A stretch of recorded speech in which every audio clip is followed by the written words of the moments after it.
Hi, my name is Daniel Pisturo. I'm an audiometrist at Blamey Saunders Hears. I've also experienced hearing loss for most of my life. The theme for World Hearing Day this year is Don't Let Hearing Loss Limit You. Now, this is a topic which I hold very close to my heart because for a very, very long time, that's exactly what I did.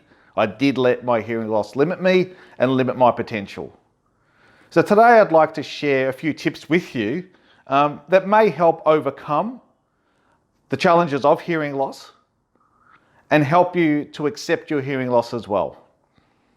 So first and foremost, when you do discover that you have in fact got hearing loss, I think the key thing being is to allow yourself time to grieve for the loss of your hearing, because it is a loss and you do need to allow yourself time to accept that.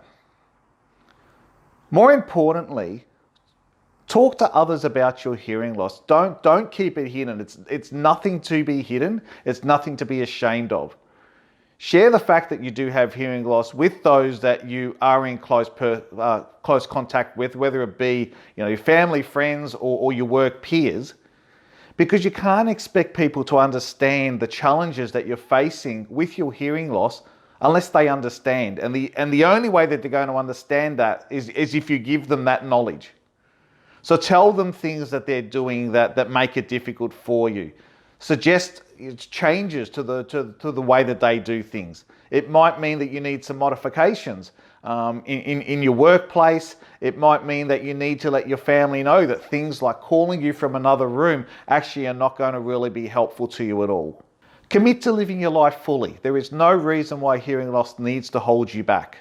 You just need to identify those things in your everyday life that are proving to be challenging now that you have hearing loss, and see what changes you can make to your routine, to your interactions with people to try to overcome those difficulties.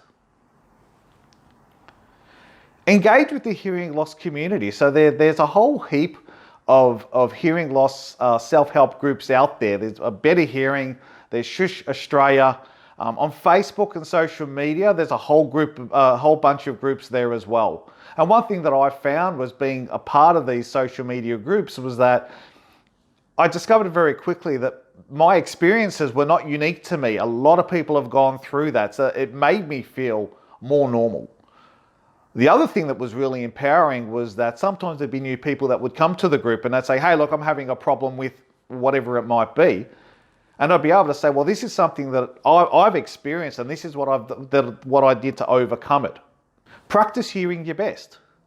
So it might mean getting familiar with the way that your hearing aids work, how they work in helping you hear in background noise situations. Work on your lip reading. There is no substitute for what you get from the visual side of communication with people. People think communication is all about hearing. It's not. Hearing plays one part in it, but what you get from the visual cues, what you get from people's body language, what you get from reading their lips, what you get from reading the environment can bring so much more meaning to day-to-day conversations that can help to fill the gaps that you might get because of your hearing loss. Treat your hearing loss. Now that's a no-brainer. Do whatever you need to do in order to overcome that hearing loss. It might mean hearing aids. It might mean, depending upon the severity of your hearing loss, it might mean you need to look into cochlear implants. It might be something as simple as a remote microphone that can stream through to your hearing aids or through to a set of headphones that then makes it easier for you to understand in meeting environments, or wireless headphones to understand a television better.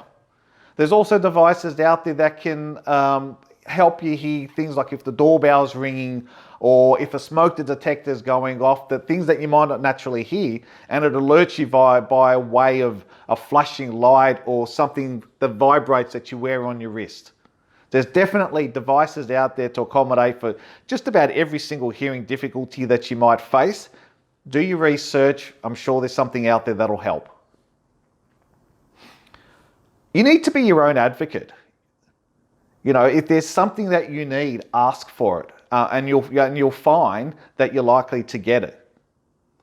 So if you need, if you're at work and if the position of your seating means that you find it difficult to hear people coming into the room, and it means that you need to move into a position, do it. Ask for things that you need and you're likely to get them. Normalize your hearing loss. So just make it part of who you are. Do the things that you need to do in order to make your hearing loss as easy for you as possible. One thing I used to find I used to really stress about if I had to go to the doctor's clinic, for example, and I'd be really stressed about what if I don't hear the doctor call my name and I miss my appointment? Well, the solution to that was simple. When I would go in there, so I'd see where the doctor was coming out from, and I'd sit in a position so as soon as he came out, I'd be able to see him, and I'd know to look up and I know to pay attention there. Do whatever you need to do and you'll find that your hearing loss shouldn't be so much of a burden for you. There is this massive stigma around hearing loss. People say hearing loss is for old people. Hearing loss, is this, hearing loss is that. A lot of people wrongly assume that you're being rude or standoffish or introverted because you may not respond accordingly if they call you. There is a massive stigma there that only you can break through. So put a new face on hearing loss, your own. And in the meantime, you might actually find that you're educating a lot of people that don't have hearing loss in regards to what hearing loss actually means and how it can impact people. Expect that there are going to be some hiccups along the way. So there might be something that you try, today I'm going to try doing this, and you might find that it works well. You may find that it doesn't work so well.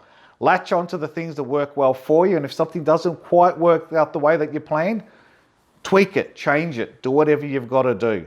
Things are going to go a little bit wrong along the path, but it'll be a learning experience. And once you've picked up those tips and you know what works well for you, you'll find it just becomes second nature. So these were some of the techniques that I've used and I continue to use to try to overcome the limits of my hearing loss. I hope that they've been helpful for you. Thanks for your time.